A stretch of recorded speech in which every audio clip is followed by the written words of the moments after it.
এখন ভরা বর্ষাকাল, কখনো ঝমঝমিয়ে তো কখনো ঝিরঝিরিয়ে বৃষ্টি পড়ছে, যাকে বলে ইলশে গুঁড়ি বৃষ্টি। এমন একটা বৃষ্টি ভেজা দিনে কি করি আর কোথায় যাই? অগত্যা ইলিশ ইতিহাসের পাতাটা খুলে বসলাম।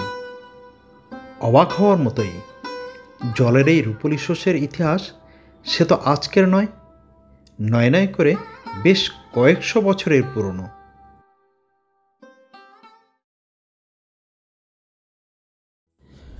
সালটা 1351। তখন দিল্লির মসনদে খামখেয়ালি সুলতান মোহাম্মদ বিন তুগলক, খামখেয়ালি বলে খামখেয়ালি, যখন যা খুশি করেন। তার সময়ে সিন্ধু প্রদেশে দেখা দিল বিদ্রোহ, আর সুলতান চললেন জলপথে সেই বিদ্রোহ দমন করতে। আর যাওয়ার পথে রণতরীতে লাফিয়ে পড়ল সুদৃশ্য ছিপছিপে রূপলি রঙের একটা মাছ। দেখতে পারি সুন্দর হলেও কেউ তার নামধাম গোত্র তো কিছুই জানে না। সুলতানের ইচ্ছে হলো সে মাছ খেতে। সুলতানের ইচ্ছে বলে কথা। সে মাছ রান্না হলো, সুলতান খেলেনও, তার খুব ভালো লাগলো, এবং এতটাই ভালো লাগলো তিনি খেয়েছিলেন নাকি অনেকটাই পরিমাণে। তারপর যা হয়েছিল, সুলতানের নাকি অসম্ভব পেট খারাপ হয়েছিল, আর এর ফলে শেষ পর্যন্ত তিনি মারাও গেছিলেন। এ হলো মোহাম্মদ বিন তুগলকের ইলিশ মাছ খাওয়ার গল্প।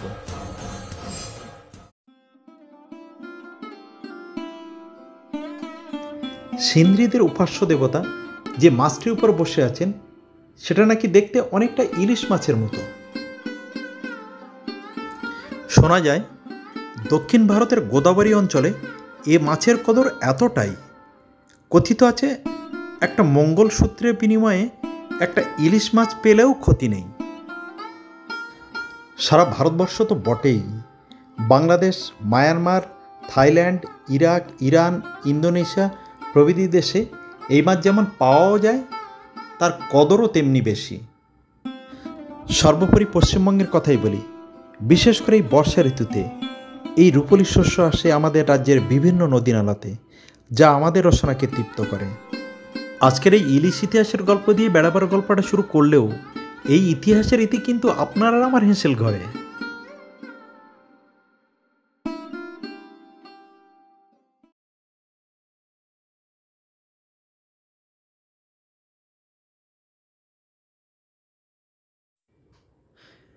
ব্যাগ গুছিয়ে পদে পদে আমি চলে এলাম দক্ষিণ থেকে আরও দক্ষিণে, ইলিশ অভিযান বলে কথা। চলে এলাম ডায়মন্ড হারবারে, যেখানে ভারতবর্ষের অন্যতম বৃহৎ ইলিশ মাছের বাজার। আকাশ জুড়ে কালো মেঘ, গঙ্গার উপর ঝাঁপিয়ে বৃষ্টি নামছে। আমি গঙ্গার পাড়ে বসে আছি, বৃষ্টি আর জাহাজের আনাগোনা দেখছি।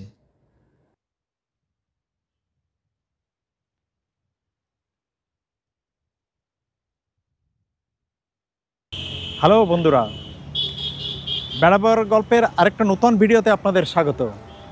সপ্তাহান্তে চলে এসেছি ডায়মন্ড হারবারে। বেশ ভালোই লাগছে।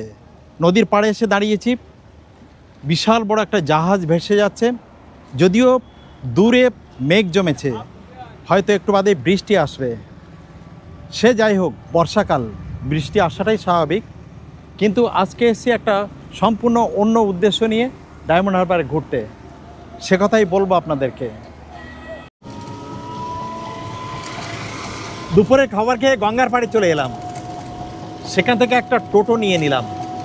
আর আজকের আমাদের অভিযান ইলিশ অভিযান। আমরা চলেছি এই টোটোতে করে নগেন্দ্র বাজারে। দেখি সেখানে আমাদের অভিযান সফল হয় কিনা। হ্যাঁ, দেখি ইলিশ কিনবো বলে তো যাচ্ছি। এখন নাকি খুব ইলিশ, দেখা যাক পাই কিনা।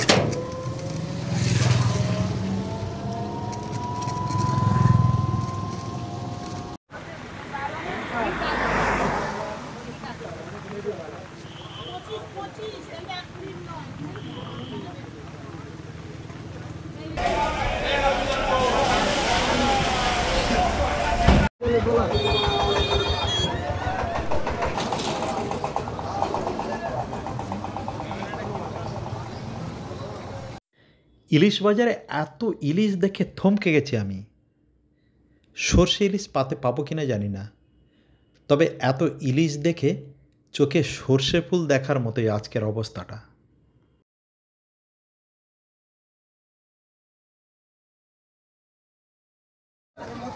আর এই সেই ডায়মন্ড হারবারের বিখ্যাত নগেন্দ্র বাজার, যেটা ইলিশ মাছের বাজার হিসেবে বিখ্যাত।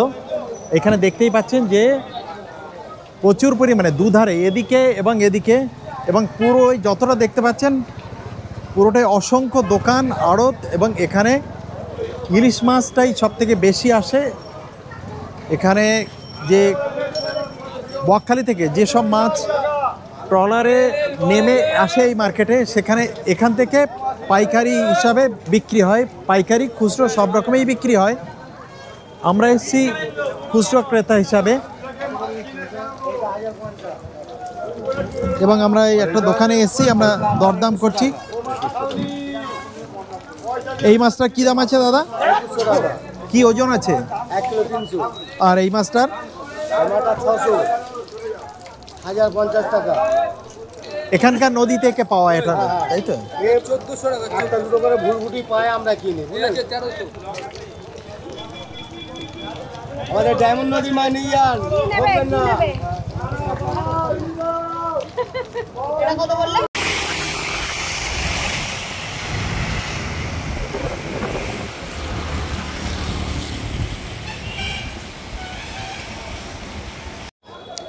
এখানে আসলে আপনি একটা জিনিস দেখতে পাবেন, দুধারেই অসংখ্য দোকান। এখন টিপ টিপ করে বৃষ্টি পড়ছে, যার ফলে বাইরে অতটা লোক নেই, সবাই নির্দিষ্ট দোকানের ভিতরে বসে আছেন।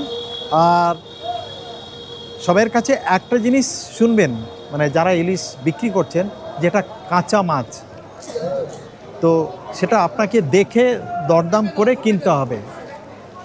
এমন নয় যে ঠকে যাওয়ার কোনো ভয় আছে, তা নয়, কিন্তু ইলিশটাকে সাইজ অনুযায়ী দরদামটা ঠিক করে আপনাকে নিতে হবে সবটাই।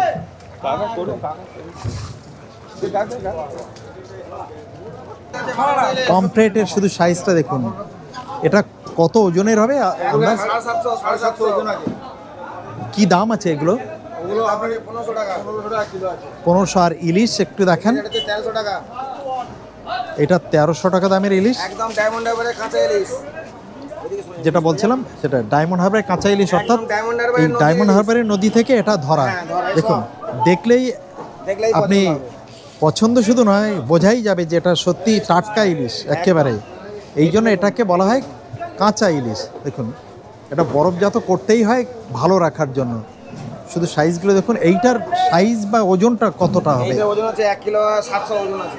এইটার দামটা কীরকম আছে? 3000 টাকা কিলো। 3000 টাকা কিলো। এই মাছগুলো বেশিরভাগ আপনাদের কোথায়? এমনি তো পশ্চিমবঙ্গের বিভিন্ন বাজারে যাচ্ছে, এছাড়া এই মাছগুলো খুচরো মানে কলকাতা থেকে যারা আসে তারা সব কিনে নিয়ে যায়, টুরিস্ট যেগুলো আসে। আমরা যেমন আসছি, আমরা কিনতে এসেছি। এছাড়া আপনাদের পাইকারি যায় হচ্ছে পাতিপুকুরে যায়, দমদম যায়। এই মাছ তো ভারতবর্ষের বিভিন্ন বাজারে যায়, বিভিন্ন জায়গায়। যেটাকে বলে পাইকারি মাছ। এখানে পাইকারি হিসাবে, এখানে খুচরো বিক্রি হয় না। পাইকারি মাছ কিভাবে বিক্রি হয় সেটা একবার দেখুন। আর এর থেকে একটু বড়। এই দেখুন পাইকারি মাছ কিভাবে বিক্রি হয় সেটা আমি একবার দেখাচ্ছি আপনাদের। মানে এটা একসাথে 20 কিলো হিসাবে এইভাবেই বিক্রি হচ্ছে। 40 কিলো বাটখারা দেওয়া আছে, এবার একসাথে 40 কিলো বিক্রি হচ্ছে। এবং এই মাছ এখান থেকে সারা পশ্চিমবঙ্গে নয়, সারা ভারতবর্ষে চলে যায়। এই মাছ কোন কোন মার্কেটে যাবে এখান থেকে? সারা ভারতবর্ষের সমস্ত মার্কেটে। দেখুন কিভাবে মানে পাইকারি আড়ত থেকে মাছ হয়।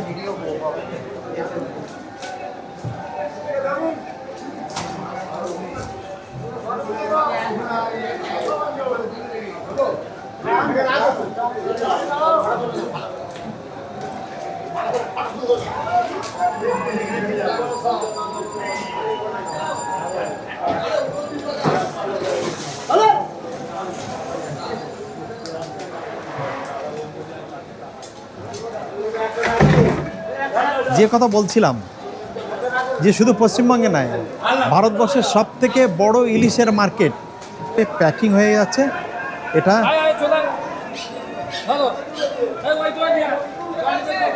এই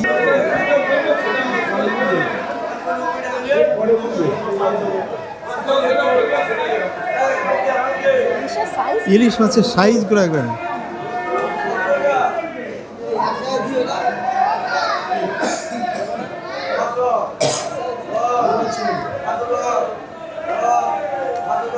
মাছের অকশন কিভাবে হয় দেখুন।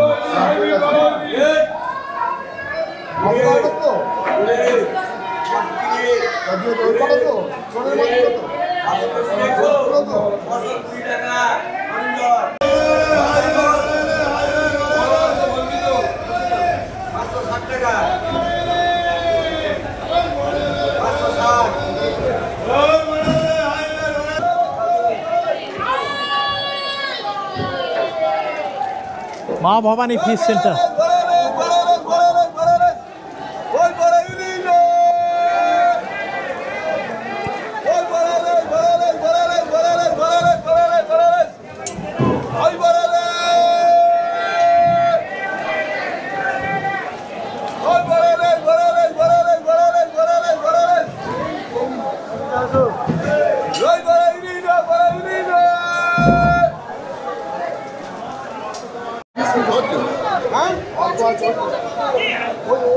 ধরুন 3 কিলো হলো, ওদের কাছে সব টাটকা মাছ। দোকানটা চলে যাবে, দোকানটা ভালো ইয়ে করবে।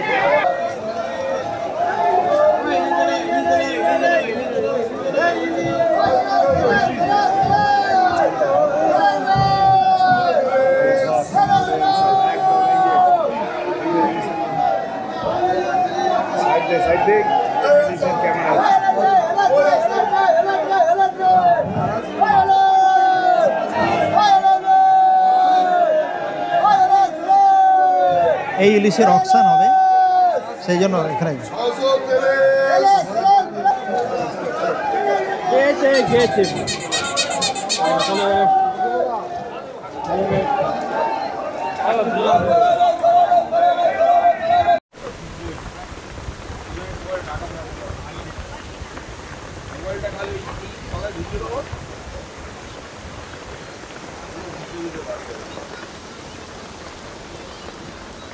বুঝতে পারবেন যে দুর্গাপুজোর যে মেলা, সেখানে যে ভিড় হয় অনেকটা তাই।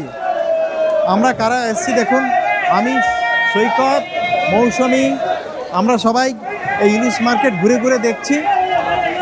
একটা দারুণ অভিজ্ঞতা, যেটা কখনোই আমাদের, তাও আবার ভিজে ভিজে, তাও এই বৃষ্টিতে। অবশ্য এই বৃষ্টি না হলে ইলিশও নাকি আসে না। এই যে বৃষ্টি হচ্ছে এটাকে ইলশেগুড়ি বৃষ্টি বলে। এই ইলশেগুড়ি বৃষ্টিতে মাছের বাজারে বহু টন ইলিশ এসছে, এবং আজকে মাছের বাজারে আমরা যেমন এসছি তেমনি শয়ে শয়ে নয় হাজার লোক এসছে, মানে ঠিক ঠিক করছে। এখনও আমাদের মাছ কেনা হয়নি, দেখার পর্ব চলছে। দেখে আমরা ইলিশ কিনে তবে আজকে ঘরে ফিরব। বৃষ্টিতে ভিজে গেছি, ইলিশ না কিনে বাড়ি গেলে খুব লোকসান হয়ে যাবে। এই দেখুন ইলিশ কাকে বলে, দেখেছেন? এ কি দোকানে যাচ্ছে? ও আচ্ছা, এই মাছটা কিনলাম, এবং কথা রইল একটাই, যে মাছটা যদি ভালো হয় আবার আসব, এবং আপনাদেরকে এই দোকানে রেফারেন্স দেব। এই বিভূতি মগরা মাছ ইলিশ ঘর অবশ্যই এই ভিডিওতে দেব, আপনারা আসবেন, অবশ্যই আপনাদেরকে রেফার করব। বলুন কত হয়েছে? দাও তো, উঁচু করো, উঁচু করো, উঁচু করো।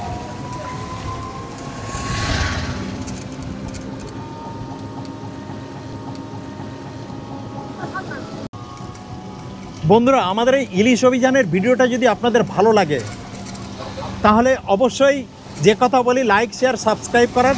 আর আপনাদের কখনো যদি সময় সুযোগ হয়, অবশ্যই ডায়মন্ড হারবারের এই নগেন্দ্র বাজারে আসুন। একটা দারুণ অভিজ্ঞতা হবে। মাছ কিনুন বা না কিনুন, আসলে অবশ্য কিনতে ইচ্ছে হবেই। এবং এই রকম যদি একটা টিপ টিপ করে বৃষ্টি পড়া বর্ষার দিনে আসতে পারেন, তো একটা অভিজ্ঞতাই হবে যে ইলিশ বাজার কি, আর সেখানে কি ইলাহি ব্যাপার চলছে।